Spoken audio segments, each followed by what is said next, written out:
একটি বিষয় খেয়াল করে দেখবেন, মানুষ যখন আলোচনায় আসতে না পারে তখন মানুষ মানুষের সমালোচনা করে আলোচনায় আসার চেষ্টা করে। এটি মনুষ্য জাতির একটি রোগ। মানুষ যখন নিজস্ব ইচ্ছাশক্তি দিয়ে কোনো কিছু করতে না পারে, ঠিক তখনই অন্য একজন মানুষের বিপরীত আচরণ করে সে আলোচনায় আসার চেষ্টা করে, সে সমালোচিত হওয়ার চেষ্টা করে।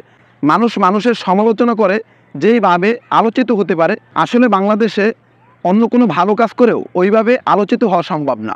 তাই দেখবেন বিভিন্ন কন্টেন্ট ক্রিয়েটর বলেন বা যে সমস্ত মানুষ রয়েছে, তারা সবসময় সমালোচনায় লিপ্ত থাকে। তাদের একটাই উদ্দেশ্য, কারণ তাদেরকে নিয়ে তো মানুষ আলোচনা করে না।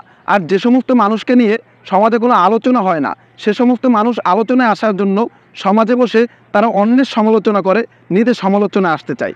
তাই আসুন, আপনাকে নিয়ে যদি কেউ সমালোচনা করে সেদিকে আপনি কান দিবেন না। আপনাকে ভাবতে হবে আপনি একজন আলোচিত ব্যক্তি বিদায়ী আপনাকে নিয়ে তারা সমালোচনা করে। আর যাকে নিয়ে সমালোচনা করা হয় সে সবসময় যে সমালোচনা করে তার থেকে সে উত্তম মানুষ হয়।